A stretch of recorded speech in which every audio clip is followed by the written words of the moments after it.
जीवन आणि आरोग्य विम्यावर केंद्र सरकारने जीएसटी पूर्णतः माफ केली असली तरी बहुतांश खाजगी विमा कंपन्या अजूनही एजंटांच्या कमिशनवर 18% जीएसटी कपात करत आहेत। एवढेच नव्हे तर 1 एप्रिल 2025 पासून लागू केलेली 33% कमिशन कपात एजंटांसाठी मोठा आर्थिक आघात ठरत आहे। या विरोधात विमा क्षेत्रातील प्रमुख संघटनांनी तीव्र नाराजी व्यक्त केली असून ही लूट तात्काळ थांबवली नाही तर देशव्यापी आंदोलन छेडण्याचा इशारा joint commission committee of insurance agent association, general insurance agent federation, general insurance agent association, association of LIC agent आदी संघटनांनी दिला आहे। आपण पाहत आहात जनता न्यूज एक्सप्रेस। हम सब जानते हैं कि जीएसटी 2.0 में लाइफ और हेल्थ इंश्योरेंस के ऊपर जो 18% जीएसटी एप्लीकेबल था वो कंप्लीटली अबॉलिश किया गया है, वो कंप्लीटली रिमूव किया गया है, which is a very welcome move. हम सब ये एजेंट्स भी चाहते थे क्योंकि agent is always the first customer of any company, तो हमें भी ये बोझ लग रहा था और करंट गवर्नमेंट ने उसको समझा और उसको हटा दिया। उतना ही खर्चा लग रहा है जो बाकी सबको लग रहा है। हम लोग सब जहां पे भी रह रहे हैं, जैसे हम लोग अभी मुंबई में है, तो मुंबई में जो खर्चा बाकी सबको लग रहा है वही खर्चा एजेंट को भी लग रहा है। उनके बच्चे भी पढ़ रहे हैं, उनको भी वही फीस भरना है, उनको भी वही इलेक्ट्रिसिटी का बिल भरना है। लेकिन कंपनी को कहीं ना कहीं ऐसा लगता है या रेगुलेटर को कहीं ना कहीं ऐसा लग रहा है कि अगर कंपनी को प्रॉफिट में लाना है या उसकी प्रॉफिट बढ़ानी है तो एजेंट को हमें मारना होगा। और ये जो उनकी सोच है वो धीरे धीरे, जैसे हमने देखा है अपने इतिहास में कि जो खाना हमारे लिए उगाते हैं फार्मर्स, उनके लिए, उनके बच्चों के लिए, उनके परिवार के लिए कुछ बचता नहीं है और अल्टीमेटली वो गलत निर्णय लेते हैं। एजेंट्स को भी कहीं ना कहीं वहां पे ही हम लोग धकेल रहे हैं। बोलते हैं मिस सेलिंग। मिस सेलिंग का मतलब क्या होता है कि गलत आदमी को गलत प्रोडक्ट आपने बेच दिया। अभी जो करंट आर्किटेक्चर है under the regulations of IRDA, वो कोई भी एक IRDA सर्टिफाइड लाइसेंस होल्डर को एक लाइफ इंश्योरेंस, एक जनरल इंश्योरेंस और एक हेल्थ इंश्योरेंस कंपनी के साथ काम करने की परमिशन देता है। अभी सोचो कोई कस्टमर की रिक्वायरमेंट ऐसी है जो ये एजेंट जिसके साथ टाइड अप है वो कंपनी के पास वो प्रोडक्ट ही नहीं है, तो ये एजेंट क्या करेगा, वो उसकी कंपनी का ही प्रोडक्ट उसको चिपका के आएगा। तो ये मिस सेलिंग हो गया। लेकिन अगर ओपन आर्किटेक्चर होता है, जैसे हम लोग म्यूचुअल फंड्स को देखते हैं, तो म्यूचुअल फंड में कैसा होता है, आप एक ही एग्जाम देते हो और उसके बाद में आप हर एक जो 48 फंड हाउसेज है इंडिया के अंदर, आप सबके साथ काम कर सकते हो। तो जो कस्टमर की रिक्वायरमेंट है वो हिसाब से आप उसका इन्वेस्टमेंट सजेस्ट कर सकते हो। लाइफ इंश्योरेंस में जैसे कि समझो अगर कोई लाइफ LIC का एजेंट है और कस्टमर की रिक्वायरमेंट समझो कोई दूसरी कंपनी का प्रोडक्ट है, बट क्योंकि रेगुलेशन ऐसा है कि वो दूसरी कंपनी का प्रोडक्ट नहीं दे पाएगा, तो वो जाके कस्टमर को LIC का प्रोडक्ट देकर आएगा जो कस्टमर के नीड के हिसाब से नहीं है। तो ये चीज अनफॉर्चुनेटली इतने क्वालिफाइड लोग रेगुलेटरी बॉडी में बैठे लेकिन इसके बारे में सोच नहीं रहे। तो जैसे प्रशांत भाई ने शुरुआत में कहा कि पेनिट्रेशन की जो बात चल रही है, अगर सही मायने में पेनिट्रेशन चाहिए तो हर एक IRDA लाइसेंस होल्डर को ये परमिशन मिलनी चाहिए कि वो सभी इंश्योरेंस कंपनी के साथ जुड़ सके, सभी के जो बेस्ट प्रोडक्ट्स है उसको कस्टमर तक लेके जा सके, ताकि हर एक को उनकी रिक्वायरमेंट के हिसाब से सोल्यूशन मिल सके। हम आज जो आप लोगों के सामने people who are here again in front of you, आम्ही जे सगळे एजंट्स इथे जमलेलो आहोत, आम्ही ते नाराज, डिस्करंटल्ड किंवा तकलीफ ग्रस्त ऐसे लोग यहाँ नहीं बैठे। इंडस्ट्री हमें मानती है एक तरफ से कि हम इंडस्ट्री के आधार स्तंभ है। The industry considers the founders। एक हमारे आदरणीय प्राइम मिनिस्टर जी का विजन है कि इंश्योरेंस ये क्षेत्र जो है इसका ज्यादा से ज्यादा विस्तार हो, that the insurance penetration in the country and its contribution to GDP should increase. और उनका विजन है कि आजादी के 100 साल के महोत्सव में 2047 में, आजादी के 100 साल के महोत्सव में सभी भारतीय इंश्योरेंस के कवर में आ जाए, जो आज नहीं है। और ये पहुंचाने का काम किसका है? तो हमारे इंश्योरेंस एजेंट फ्रेटर्निटी का है। The people who are going to ensure the entire penetration are the insurance agents, because we reach the grass roots. हमारी पहुंच एक आम आदमी से लेके एक करोड़पती तक है। सो आम्ही जे लोकांपर्यंत पोहोचून लोकाभिमुख कार्य करतोय त्याची दखल न घेता सरकारच्या निर्णयाचा आम्ही स्वागत करतो। We welcome the decision of the government to abolish 18% GST on life insurance and general insurance sectors, mainly health. But what is happening on the other hand? एक तरफ हमें ये कहा जाता है कि आप आधार स्तंभ हो और दूसरे तरफ हमारी कमाई का 18% GST करके वसूला जाता है। ये सरासर अन्याय है। जो देश को आगे ले जाने के लिए मदद करने वाले उनके पैर काटे जा रहे हैं, उनके राह में रोड़े डाले जा रहे हैं। Obstacles are being put in front of us. एक तरफ आप कहते हैं कि आप हमें इंडस्ट्री को आगे बढ़ाए और दूसरे तरफ से हमारा गला घोट रहे हैं। How is this acceptable? You can't ask me to run a race and win it in record time and then you tie both my hands and feet. And the biggest culprit in this are the private general insurance companies. They have passed on the entire burden. Now what this means is that they have not planned. They have other expenses, but the entire burden of all these expenses have been put on us. They are not going to tell MTNL or Tata, who are providing them telephone or electrical services, because we are not getting credit, we will not pay you GST. We are the weakest links and they are exploiting us.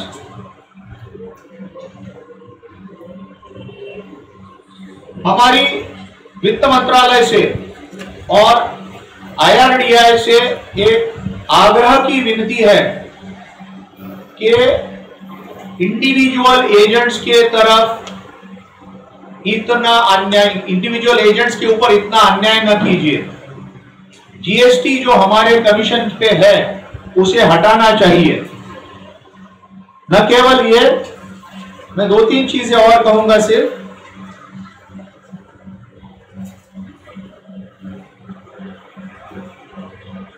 कि ये सिर्फ health insurance के लिए नहीं, आगे चल के ये किसी भी इंश्योरेंस सेक्टर को इंपैक्ट कर सकता है।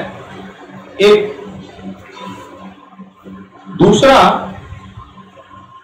हम health insurance, life insurance affordable हो इसके पक्ष में है। आम्हाला असं नक्की मनापासून वाटते की सर्वांना माफक दरामध्ये आरोग्य विमा तसंच टर्म इन्शुरन्स मिळावा। पण ते करण्याकरता जी माणसं पुढे येणार आहेत म्हणजेच आमच्यासारखे एजंट्स, त्यांच्या उपजीविकेवर जर तुम्ही घाला घातलात, if you choke the earnings of the agent, what will he do? How will he run? How will he extend the vision of our Prime Minister for Insurance for All 2047?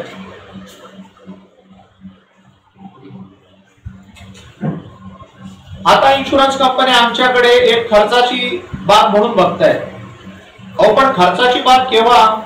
आम्ही जो खर्च करण्याकरता लागणारा जे महसूल आहे, जो प्रीमियम आहे, that premium is brought by the agents.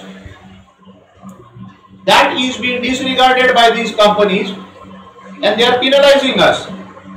Once again we appeal to IRDAI and the ministry as well as all the states, chief ministers and finance ministers, that they should rethink about this draconian impact of GST on agents commission. आणि एजंटच्या commission वरील GST पूर्णपणे माफ करावं ही आमच्या सर्वांची एकत्रित मागणी आहे। अख्ख्या भारतातल्या जवळजवळ 50 लाख एजंट्सच्या वतीने धन्यवाद। आमचे जे विमा सल्लागार आहे, एजंट बोलले की मला राग येतो। एजंट म्हटलं की आम्ही काही दलालासारखे नाही आहोत, आम्ही सल्ला देतो। विमा सल्लागार, ऍडवायझर, वी आर गिविंग ऍडवाइसेस। सो आज आम्ही या सगळ्या संघटनांच्या वतीने एकत्र येण्याचं कारण यह है कि जो हमारे ऊपर जो हमारा जो कमीशन है, अभी मोदी जी को हम लोग ने गए 10 साल से मांग कर रहे थे कि जो हमारी मेडिक्लेम की जो पॉलिसीज है उसके प्रीमियम बहुत हाई है, सीनियर सिटीजन्स लोग उतने प्रीमियम भर नहीं सकते, तो इसलिए वहां पे जो जीएसटी लगाया हुआ है वो जीएसटी रद्द होना चाहिए करके हम लोगों की सबकी मांग थी। और अभी 14 साल के बाद उन्होंने सुना, कुछ मेहरबानी नहीं की हम लोग के ऊपर, जनता को जो मांग थी वो उन्होंने दी है और वो हमने लड़के लिए। लेकिन उन्होंने क्या किया कि हमने गुनाह किया वो मांग की थी करके, इसलिए हमारे ऊपर अभी जीएसटी लगा दिया उन्होंने। जो एजेंट मेहनत करके जो बिजनेस लाता है, अभी हम लोग जो इधर सब है वो सब मिडिल क्लास के लोग हैं। आज पूरे देश के अंदर एजेंट जो है 20 लाख एजेंट है जनरल इंश्योरेंस के, और एलआईसी के करीब 35 लाख तक है, यानी कि 50 लाख तक के एजेंट पूरे देश भर में काम करते हैं, गली गली में, गांव गांव में। आप देखते हैं कि हर परिवार के अंदर आपको एक एजेंट मिलेगा। तो ये जो हम लोग काम कर रहे हैं, आपको पता है कि ब्रिटिश राज के जमाने से बैंकिंग और इंश्योरेंस इंडस्ट्री, यानी कि इतनी पुरानी इंडस्ट्री, जब भी वो प्राइवेट थी, हमारे स्वतंत्रता के पहले सब प्राइवेट बिजनेस ही था। बाद में जब हमको इंडिपेंडेंस मिला, स्वतंत्र मिला, उसके बाद में सरकार ने एलआईसी निर्माण की। 1952 के अंदर एलआईसी का निर्माण हो गया। बाद में भी प्राइवेट कंपनी चलती थी।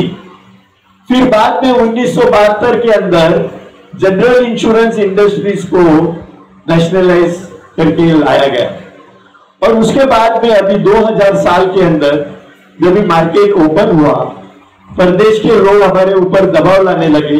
वो बोले कि हमको भी यहाँ पे एंट्री चाहिए, इसलिए प्राइवेट कंपनीज का 2000 में वापस निर्माण हुआ। सबसे पहले कंपनी जो प्राइवेट कंपनी में आई वो आईसीआईसीआई लोम्बार्ड करके कंपनी थी। फिर उसके बाद में आज तक 36 प्राइवेट कंपनीज काम कर रही है। अभी जो हमारे पब्लिक सेक्टर की कंपनियां हैं, जब 1972 के अंदर न्यू इंडिया फॉर्म हो गया, यूनाइटेड इंडिया इंश्योरेंस आई, ओरिएंटल इंश्योरेंस आई, नेशनल इंश्योरेंस आई, तो ये चारों कंपनी के अंदर ही कभी कंपटीशन चलता था। आज ये 33 प्राइवेट कंपनीज आने के बाद में कंपटीशन तो बढ़ा ही, लेकिन कट थ्रोट कंपटीशन हो गया।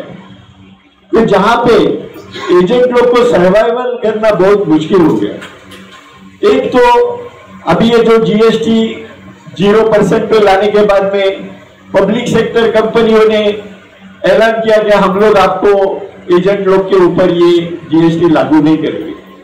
लेकिन प्राइवेट कंपनियों जैसे कि स्टार इंश्योरेंस है, आईसीआईसीआई लोम्बार्ड है, ऐसी कंपनी ने सर्कुलर इशू किए हैं। मैं यहाँ पे सर्कुलर का कॉपी लाया हूं। 1 अक्टूबर से ये जीएसटी, यानी कि उनका खर्चा बचाने के लिए उन्होंने खर्चा कम करना चाहिए, तो वो खर्चा हमारे ऊपर डाल दिया और हमको बोलते कि आप बेयर करो, insurance private insurance company bear नहीं करेगी। तो इसलिए हम लोग सब अभी इकट्ठा हुए हैं और इसके खिलाफ आंदोलन करना चाहते हैं। जब इंश्योरेंस एजेंट काम करता है तो उनकी इतनी मुश्किलें हैं काम करते करते, क्योंकि आईआरडीए ने जो रूल बनाया है उसके अंदर वन साइडेड ही सब रूल्स बनाए। जो प्राइवेट कंपनीज है, इंश्योरेंस कंपनीज है, ब्रोकर्स है, इनके फेवर में सब रूल बनाए और हमारे ऊपर इतनी पाबंदियां लगा दी है कि हमको काम करना कभी कभी मुश्किल हो जाता है। तो जैसे कि इन्होंने बताया आईआरडीए ने कि एक जनरल इंश्योरेंस कंपनी में काम कर सकते हैं, दूसरा प्राइवेट इंश्योरेंस में काम कर सकते हैं और तीसरा एलआईसी में काम कर सकते हैं। लेकिन हमारी बरसों से मांग है कि हमें ब्रोकर जैसे सभी कंपनी में काम करने का हमको हक मिलना चाहिए, क्योंकि ब्रोकर जब बिजनेस लाता है तो उसका बिजनेस वो कहां पे भी प्लेस कर सकता है। लेकिन अगर मैं बिजनेस लेके आऊं तो मेरे को सिर्फ वही कंपनी के अंदर बिजनेस करना पड़ता है, मुझे दूसरी जगह पे जाने का मौका ही नहीं देते। तो हमारी ये मांग बहुत पुरानी है, वो IRDA ने सुननी चाहिए। दूसरी मांग है कमीशन स्ट्रक्चर के बारे में। अब ये मेडिक्लेम पॉलिसीज के ऊपर एजेंट लोगों को जो कमीशन दिया जाता है वो एक तो जोन वाइज दिया जाता है। जोन ए जो है उसके अंदर सब सिटीज आती है, जोन बी के अंदर जो छोटे छोटे सिटीज है और ग्रामीण विभाग है वो लाया जाता है। लेकिन जब ये कमीशन बांटने का टाइम आता है तो जोन ए के अंदर काम करने वाले हमारे देश से जो लोग हैं उनको एज वाइज अभी 0 एज से लेके 45 एज तक का कमीशन मिलता था, वहां पे उन्होंने 10% का कमीशन किया। बाद में 45 से लेके 65 एज तक का उधर 7.5% का कमीशन किया और 65 के ऊपर जो उनको 3% काम किया।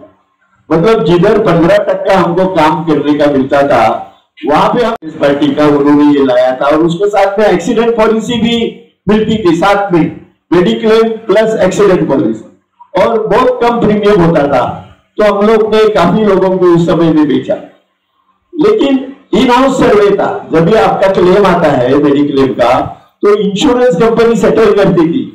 लेकिन इन्होंने बाद में जब भी गवर्नमेंट बदली हो गया तो वहां पे TPA उन्होंने लाया।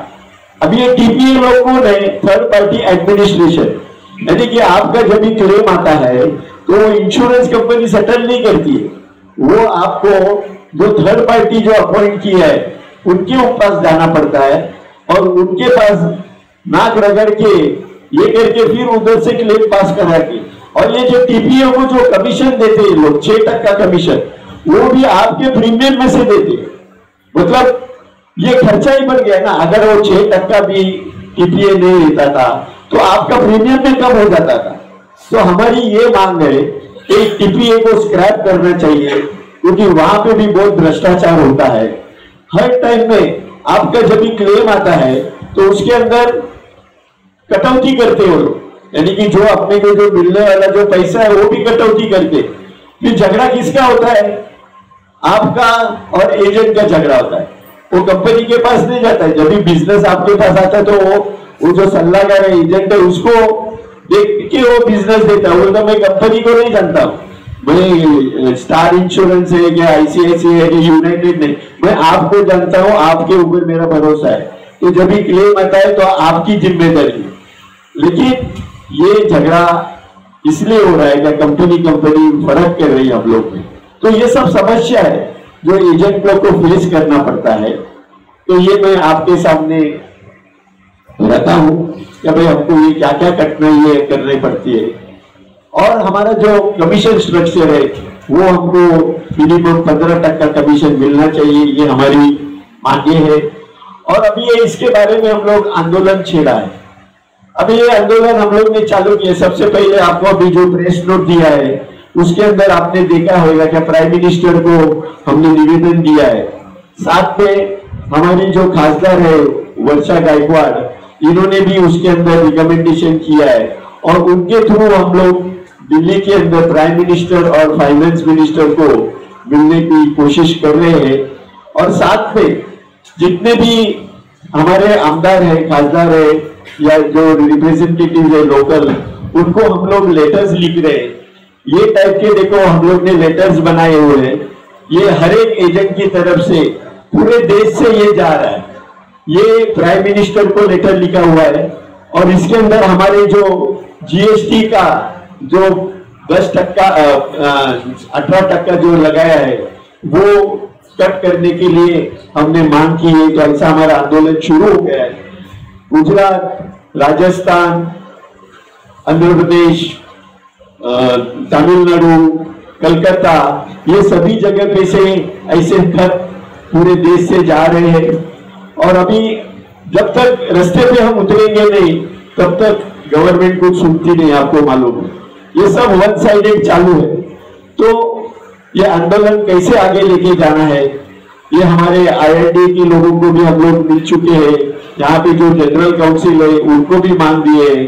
तो ये खाली पत्र व्यवहार करने से कुछ होने वाला नहीं, ये हम लोगों को भी मालूम है। लेकिन एक हम लोग को मौका मिला है, जितनी भी हमारे ये तीनों संस्था, चारों संस्था जो है वो पहले सब अलग अलग काम करती थी, लेकिन आज सब जन हम लोग इकट्ठा होके एक जॉइंट फोरम हम लोग ने बनाया है और उस फोरम की तरफ से आगे का आंदोलन हम लोग छेड़ने की इच्छा रखते हैं। मुंबई जैसे इन्होंने बताया फाइनेंशियल कैपिटल है, तो मुंबई के रिपोर्टर्स को भी पहला ही चांस मिलना चाहिए। ये जो जॉइंट एक्शन कमेटी है वो सिर्फ मुंबई तक रिस्ट्रिक्टेड नहीं है। एक्चुअली आज यहाँ से हैदराबाद से भी रिप्रेजेंटेटिव्स आने वाले थे, लेकिन हमने उनको ऐसा बताया कि आप लोकली ये प्रेस कॉन्फ्रेंस करो, आप सब यहाँ पे मत आके करो। जैसे हम लोग मुंबई में है तो हम लोग मुंबई के एसोसिएशन मुंबई में करेंगे, बाकी जो भारत भर के एसोसिएशन है वो अपने अपने रीजन से ये प्रेस कॉन्फ्रेंस करेंगे, अपने अपने स्टेट से। और ये देशव्यापी आंदोलन है, ये ऐसा नहीं है कि सिर्फ मुंबई में होने वाला है।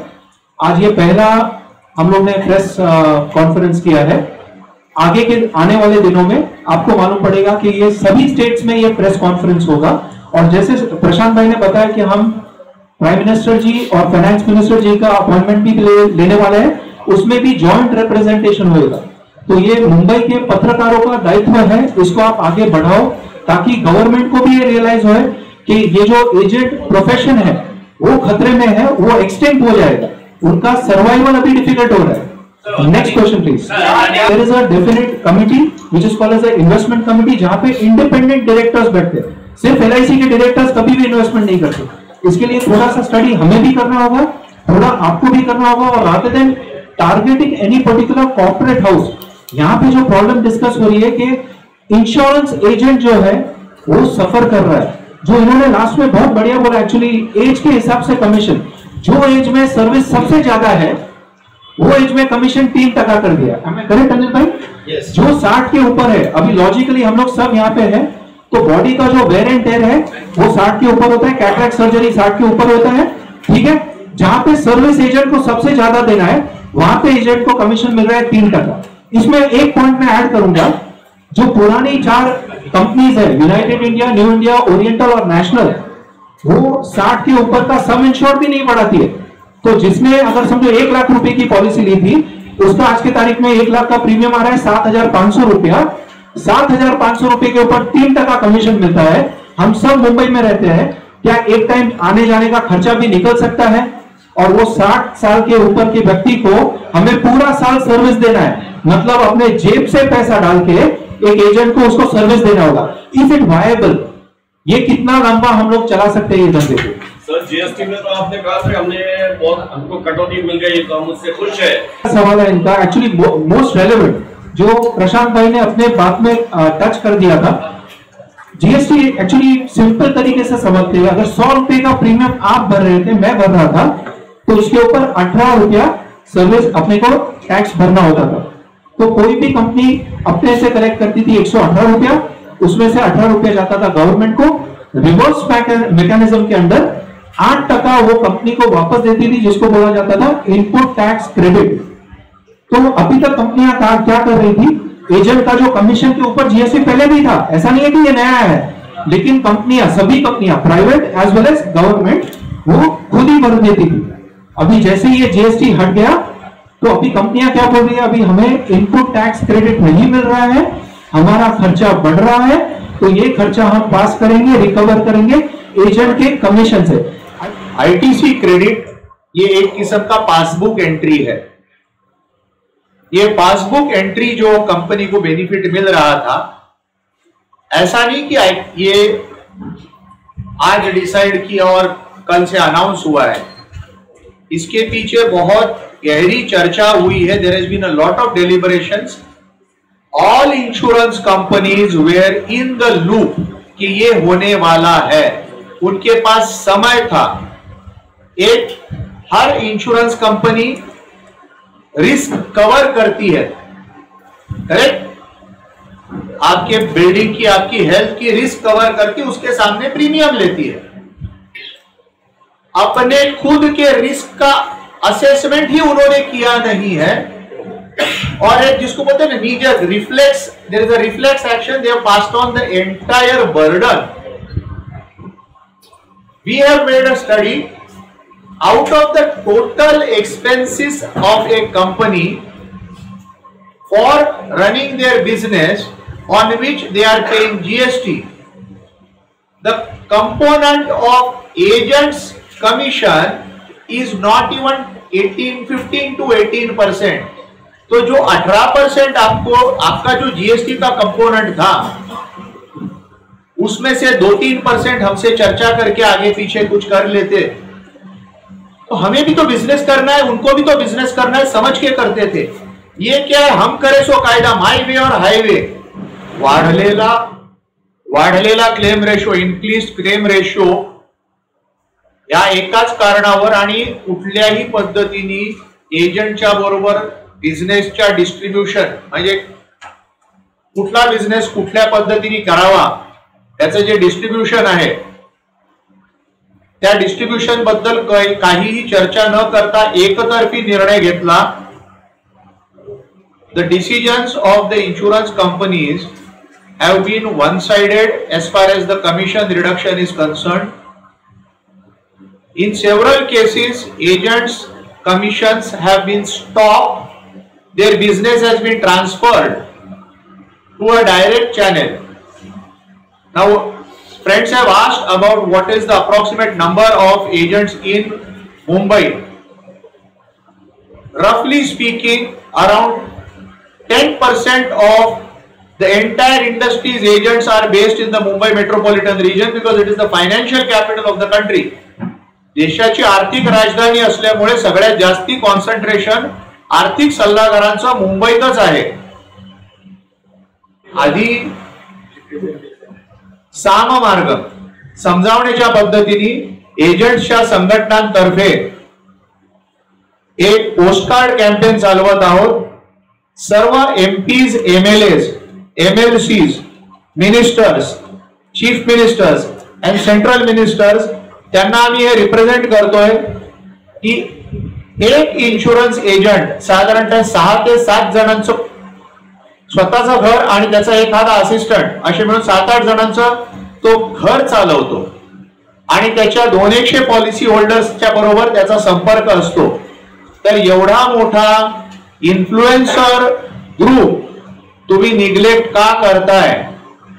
8 ते आज जर तुम्ही असं धरलं की 50 लाख एजंट आहेत आणि 8 लोक फक्त 8 लोकांवर ते जर इन्फ्लुएन्स करू शकले तर 4 कोटी आपल्या देशात साधारणतः 80 कोटी मतदार आहेत.